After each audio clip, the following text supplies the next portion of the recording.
You have unmuted. Unmuted.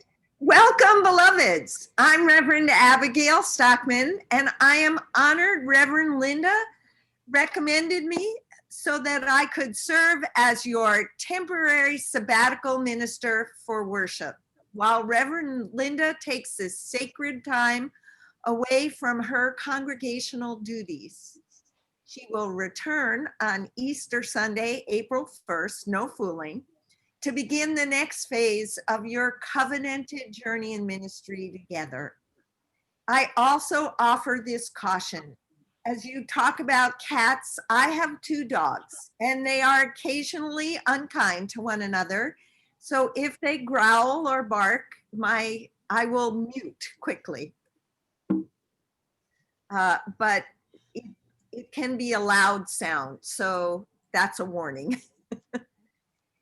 It is good for us to come together again, to notice, as Annie Dillard has written, each other's beautiful faces and complex natures, so creation need not play to an empty house. We come together on the forming edge, the threshold of another week. We have survived, but likely we are still processing the week from which time is emerging. We may find ourselves filled with feelings, anxieties, stress, thoughts, and most likely with anxiety. Let us take these opening moments to calm our minds, to be intentional in our breathing in and out, to notice our bodies and to use our listening ears to guide us as Olga offers this prelude, that we may bring ourselves into the physical memory of peace and groundedness, of gathering together once more among beloveds and beloved community to share in worship.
Let us take a few more intentional breaths together, in and out, as we allow the peace and tranquility of the music to continue to flow in and around us.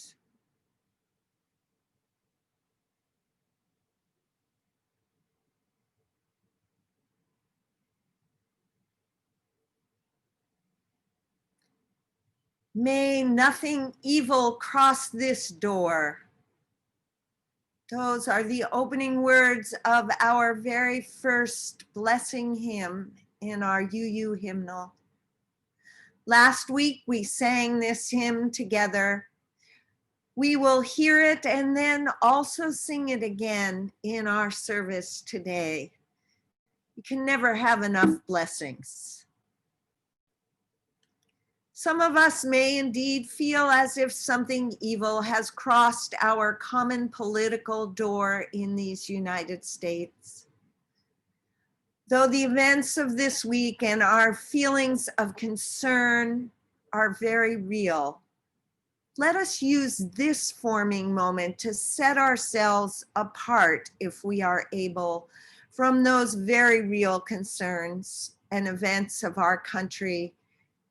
Let us give ourselves some breathing space outside the anxiety, just for this short Sabbath hour.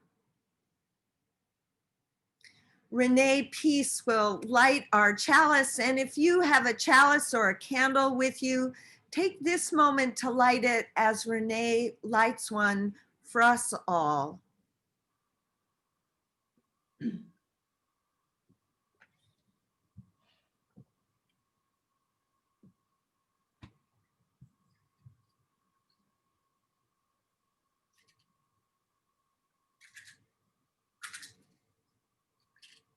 We kindle this flame, honoring the doorways in our souls, the windows through which we gaze at one another, the balconies where we catch glimpses of the sky, the thresholds we stand on this morning, wondering, hoping, fearing, dreaming.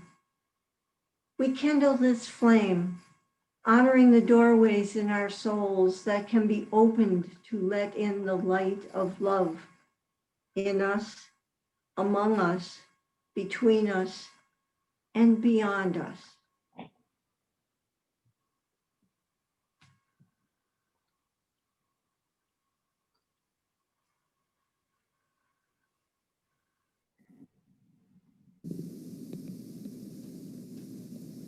May nothing evil cross this door, and may your fortune never pry upon these windows. May the roar and rain go by. I don't wanna know about evil, I only wanna know about love. You know it's getting harder to listen and harder just to use my eyes, and all around the gold is glistening, making sure it keeps us hypnotized. I don't wanna know about evil, I only wanna know about love. I don't wanna know about evil, I only wanna know about love. I'm waiting for the planes to crumble and waiting for the towns to fall. I'm waiting for the cities to crumble, waiting till I see you crawl. I don't wanna know about evil, I only wanna know about love. I don't wanna know about evil, I only wanna know about love. I don't wanna know about evil, I only wanna know about love. Peace shall walk softly through these rooms, and though this shadow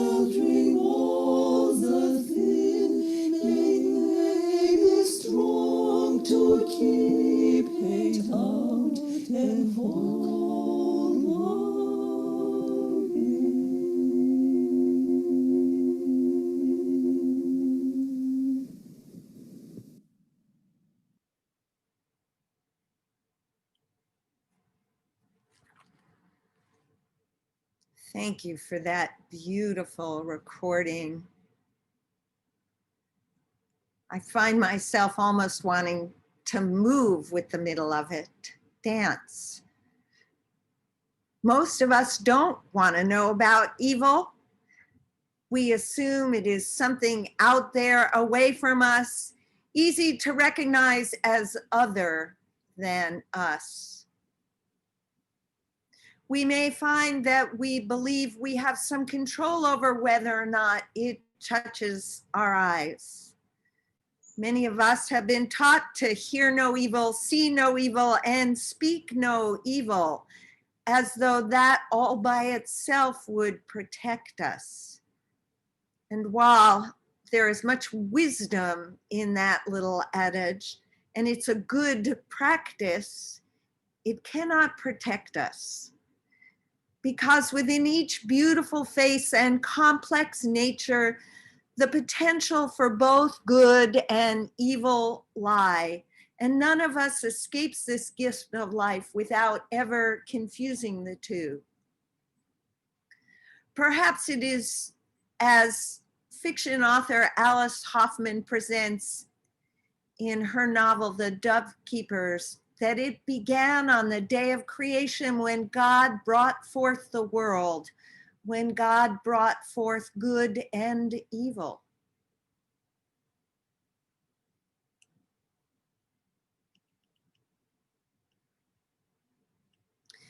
And to be unaware of its existence might be to fall into some of evil's traps, like this story, caution, a tale of caution about evil from the Korean Buddhist tradition.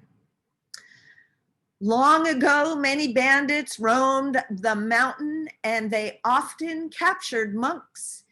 It was said that less than 3 years after their capture, the monks began to commit the very same crimes to which they had once been vehemently opposed. During those 3 years, every time the captured monks called the bandits cruel robbers and horrible murderers and watched their acts in horror, the monks photographed those images into their own minds. Eventually, those images became their minds.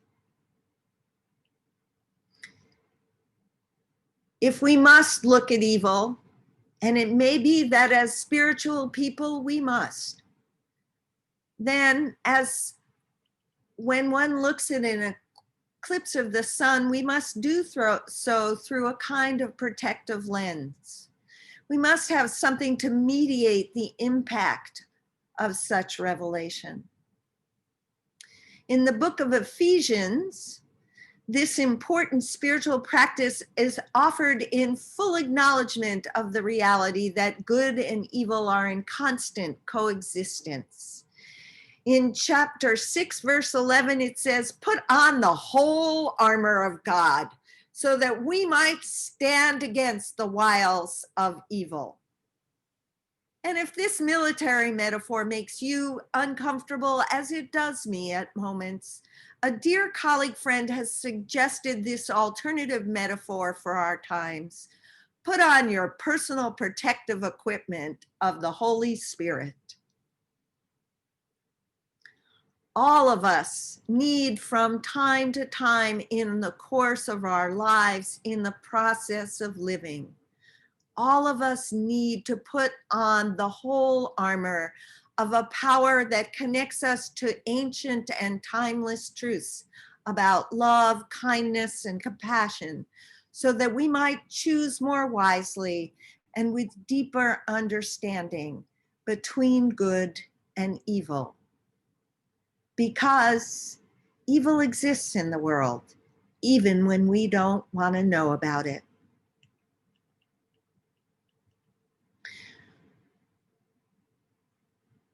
Our gathering together, our worship may be, for some, one of those pieces of armor.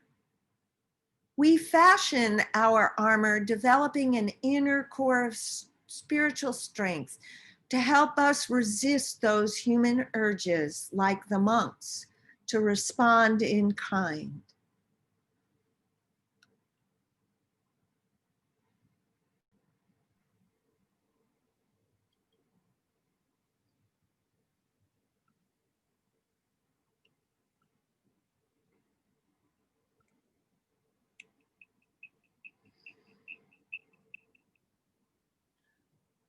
It is so good to be together this morning. It's an important time for us to have with one another, as we are all in the throes of a time of great challenge in our lives. We've experienced many months of living through a pandemic. It has also been a time of unprecedented social and cultural unrest, and most recently, our reality has been shattered even farther by the extreme actions of individuals threatening the very fabric of our democracy. It has been overwhelming, to say the least. It seems a reasonable time to develop or to renew a practice of calling us into a place of calm and compassion to help to heal our bodies, our minds, our hearts. For thousands of years, the Buddhist faith has offered practices to cultivate this ability to center ourselves, encouraging a compassionate awareness of self and others.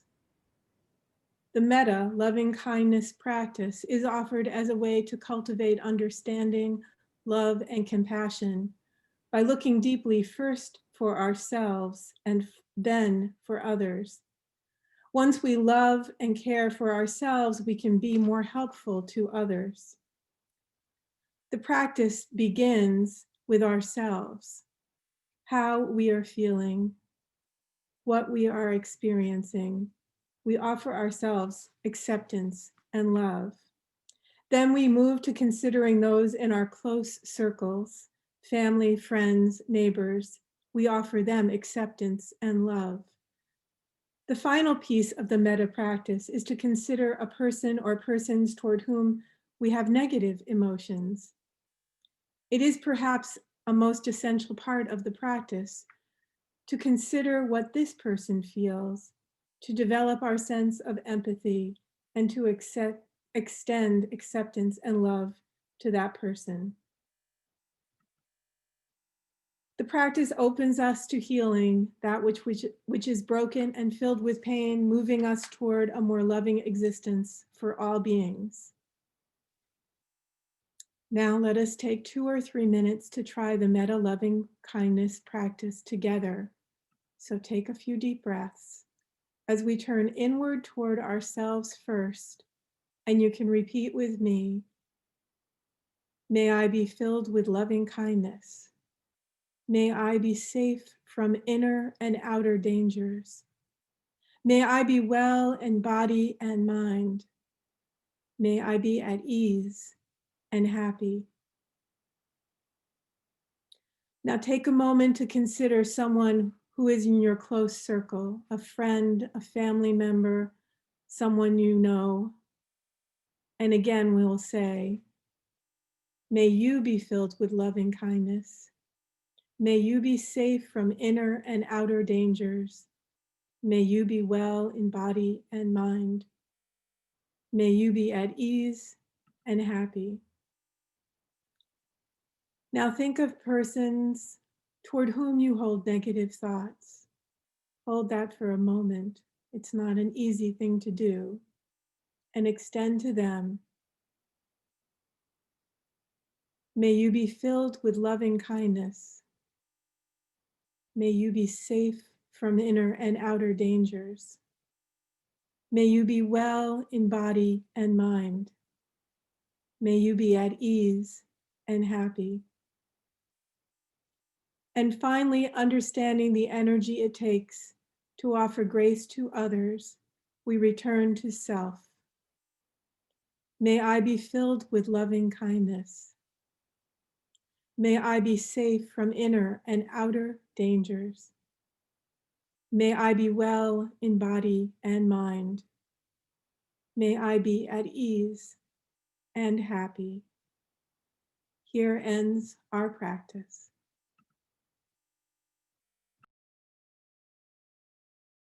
draw the circle wide.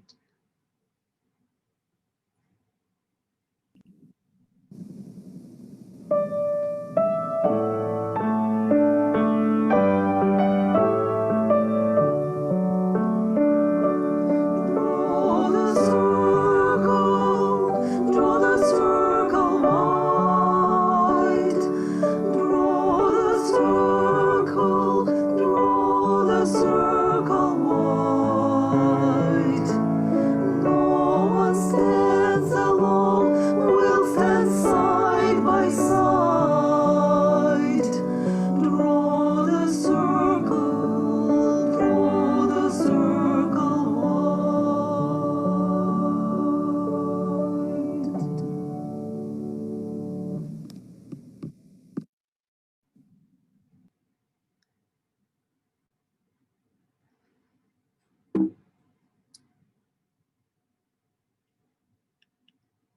Theologian Walter Wink writes this about evil.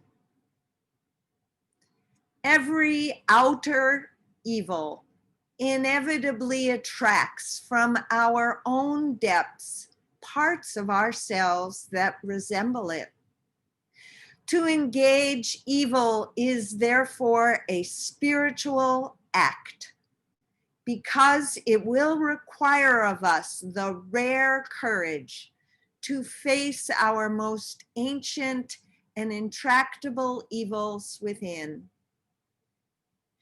It means abandoning one of the greatest and oldest lies, that the world is made up of good people and bad people. There is a double movement of psychic energy. We identify someone else as evil and unconsciously project our own evil onto that person. But that person or system that we call enemy also evokes the evil within, like a piano string set vibrating by a piercing scream. This two-way traffic or projection and introjection, if not halted, eventually becomes a form of mimesis, of imitation, where each party begins to imitate the other. What is so very painful in the spiritual discipline required to face this inner darkness is that some of it may not be redeemable. I would like to become nonviolent from the heart, but there is a killer, a torturer, a coward, and a dictator in me that would like to keep me in psychic detention forever. The words of Walter Wink, written in his book, Jesus and Nonviolence.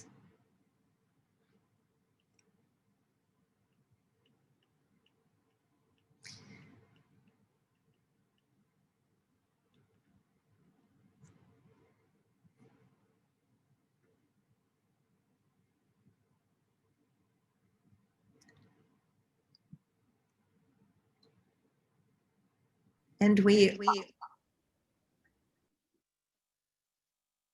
offer this hymn blessing as a response to the reality of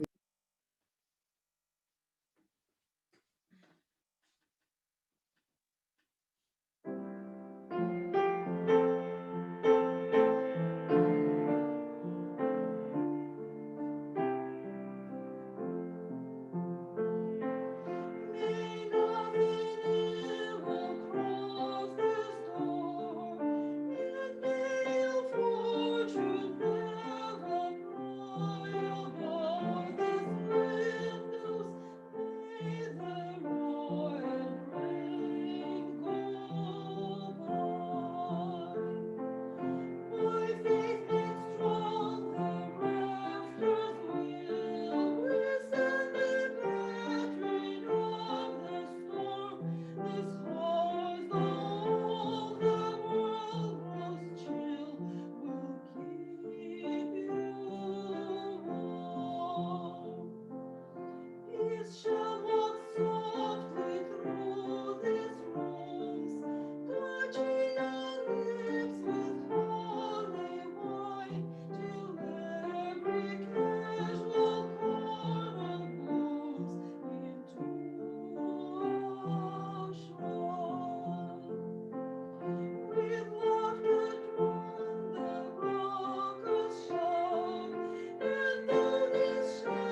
Thank you, Olga. May nothing evil cross this door, and may ill fortune never pry about these windows. May the roar and rain go by. Such a lovely blessing, which is why I recommended it as our theme hymn for this Door and Threshold worship series, as you and Reverend Linda entered into this sabbatical time, apart in physicality, but together in spirit. It seems a good blessing to hold you and her in beloved congregation and ministry. It reminds me of several popular blessings whose promises are also well beyond the bounds of lived human experience, like the well-known Celtic blessing used to hang in my kitchen. May the road rise to meet you. May the winds always be at your back. May the sun shine warm upon your face. The wind be the rains fall soft upon your fields. And until we meet again, may God hold you in the hollow of her hand.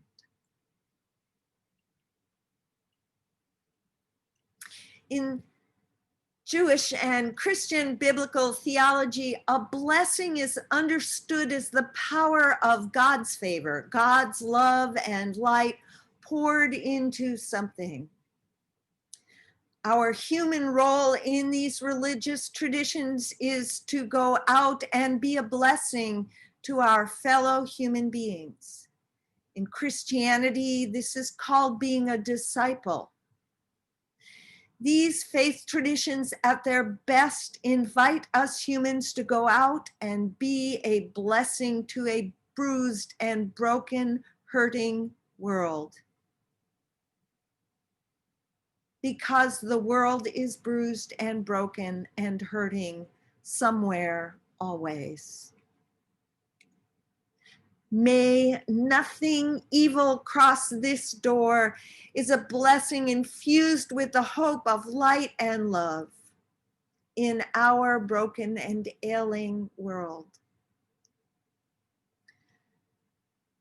Alas, and but, and yet, if only evil never crossed our doors, if only offering the words of a blessing made it so that ill fortune never pried about our windows, and if only the storms, literal and metaphorical, of life did not disrupt us.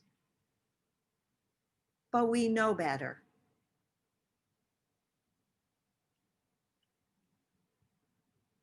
Evil is real, it exists, and it happens.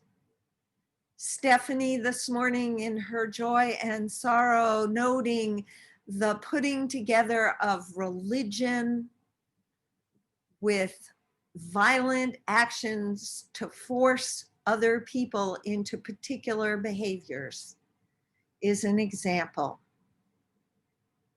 In fact, I think evil happens most often when we believe and are convinced that we are doing something for the good. Because as Wink says, the person or system that we call enemy also evokes the evil within us, like a piano string set vibrating by a piercing scream. This is two-way traffic.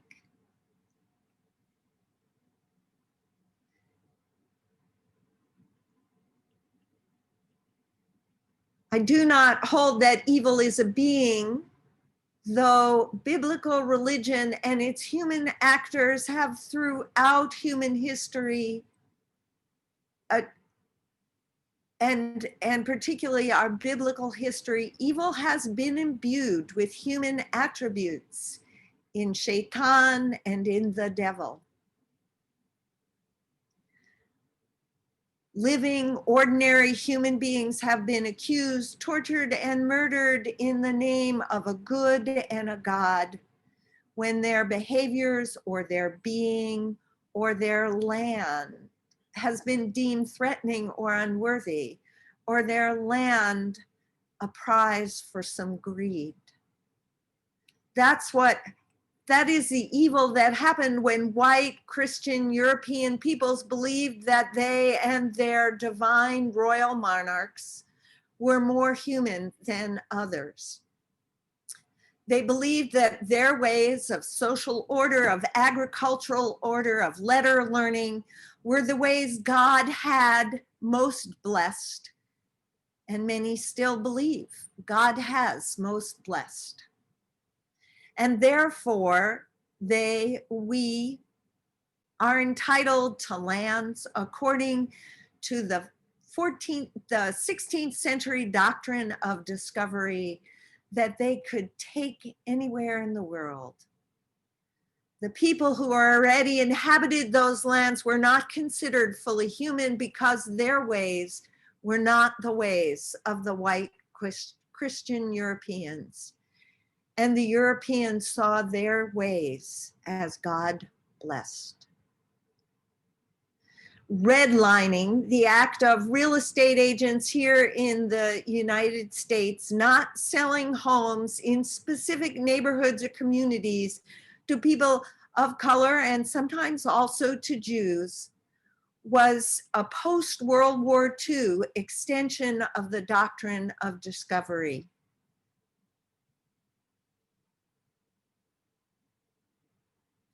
Within all of that, there is an insidious evil that we, our culture, our religion, our political entities, our financial systems, our families have the right way.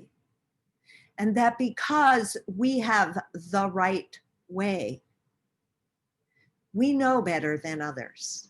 And we have the right to make them, and if that, to at least try and convince them initially, but if that doesn't work, to force them to follow our way. When we try and control what someone else does, even for the good, we are engaging in some evil when we cross the line into making them. Evil is not in the nature of the individual, but the nature of the actions, even though many of us want to say differently in this week. Evil is most closely on our horizon when we deem someone or some others as less than human, allowing ourselves to treat them differently. The Dalai Lama speaks to the Buddhist concept of evil in his book, The Art of Happiness in a Troubled World. Within the Buddhist perspective, he writes, we do not have the concept of a person acting in an evil way. So basically, he says, if a person commits a destructive act, you can say the act is evil, no question. And you should always oppose that act as an evil act. And you must take a very strong stand. And let's say the person's motivation for that act was hatred, then you can say both the motivation and the action that it leads to are evil because of their destructive nature. But we still cannot view that individual as an evil person, intrinsically and permanently evil, because there is always the potential or possibility that a new set of conditions will come into play and that very same person may no longer engage in the evil behavior.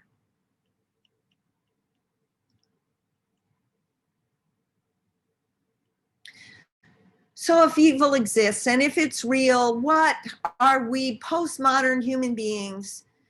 What might we ask is the purpose of reciting these 6 words, may nothing evil cross this door? Because we know just saying so won't make it happen. If evil exists, if it's real, if it lives within us too, Perhaps we can look to another Buddhist explanation, a Tibetan translation of the word blessings is that it is a pathway to transformation through inspiration. In Judaism, the tradition is the emphasis not only on asking for and taking God's blessing to us seriously, but most of all in our individual and communal responsibilities to be a blessing to our world.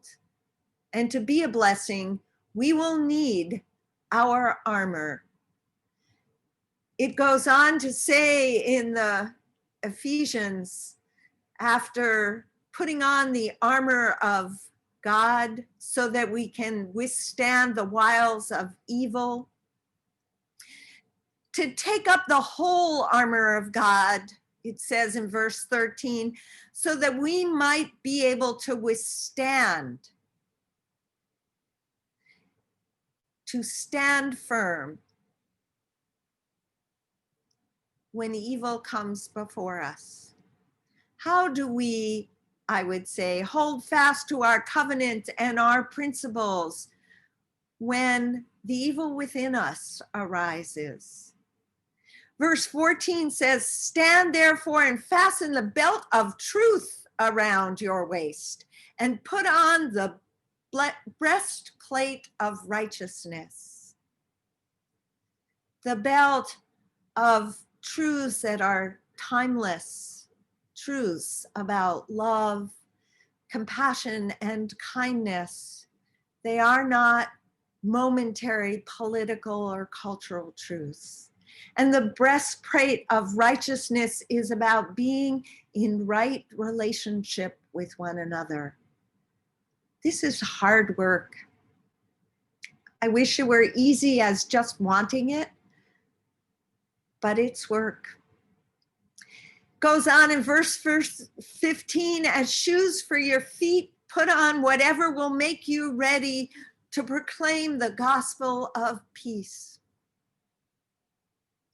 Once again, when that urge to fight back comes upon us, it's not easy to call forth the peace. We feel obligated sometimes and righteous to fight back the way we were fought with, to become like the monks, rather than to find another path.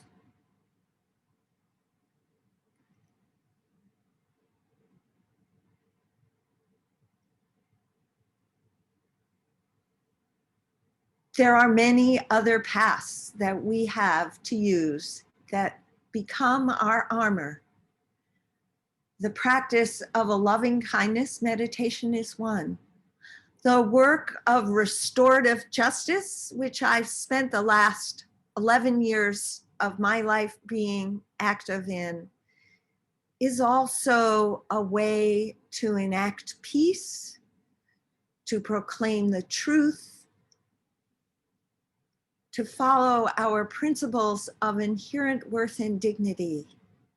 But it is not a rushed, quick action. Restorative justice, which holds up the inherent worth and dignity of all in the process, takes a tremendous amount of time. It takes time to heal wounds. And some of us need very long arcs to get there.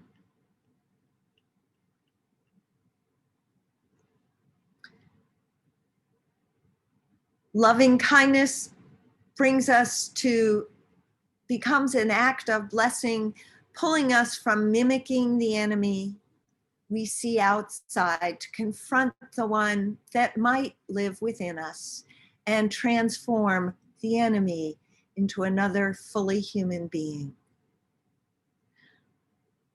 A willingness to ask ourselves if this good we are about to do contains an evil within it is another practice that is part of the armors of God that we bring to confront the evil within and the evil without. These are the acts that can bring us back from the brink, that help us do the difficult work of managing ourselves rather than controlling others. And finally, in our armor, we need forgiveness because we are human and we will at some point, no matter how unwittingly, commit an evil. An openness to be transformed through inspiration, to face these difficult truths, like the work of engaging our own white supremacy and the remains of the doctrine of discovery from which most of us have benefited. To be willing to hear and set aside our defensiveness, the hurt that we've experienced, and listen instead to the hurt of those who have experienced evil at the hands of others without judgment. To covenant anew, to walk together in the ways of love within ourselves and our community. This hymn of blessing continues by inviting us to act in faith, to walk in peace, to make of our world and the many places we call home a shrine to our better natures. To keep hate out by naming it, noticing it, recognizing it within ourselves, and to hold love in.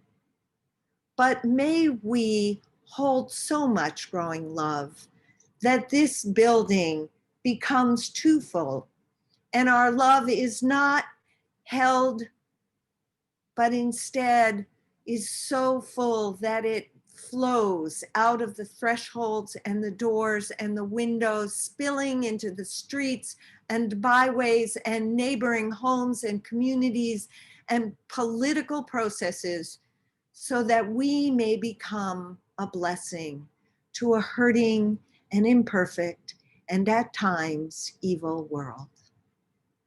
So may it be.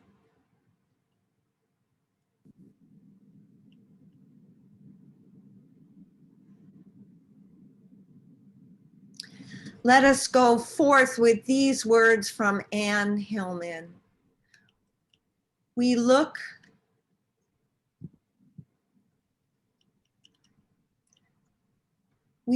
with uncertainty beyond the old choices for clear-cut answers to a softer, more permeable aliveness, which is at every moment at the brink of death.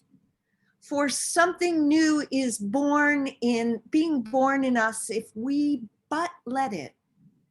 We stand at a new doorway, awaiting that which comes, daring to be human creatures vulnerable to the beauty of existence, learning to love. Amen. May we be lifted in love. We are here to be lifted in love. Look at the birds, they tell us. We are here to be lifted in love. Look at the trees, they tell us.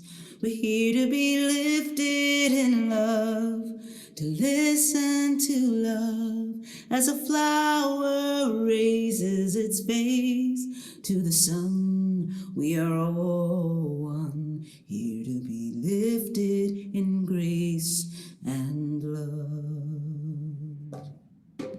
We are here to be lifted in love. Look at the sky, it tells us. We are here to be lifted in love. Look at the trees, they tell us. We're here to be lifted in love, to listen to love as the children raise all their faces to the sun. We We are all one, here to be lifted in grace and love. We are here to be lifted in love. Look at the trees, they tell us. We are here to be lifted in love. Look at the seas, they tell us. We're here to be lifted in love, to listen to love as the flower raises its face to the sun. We are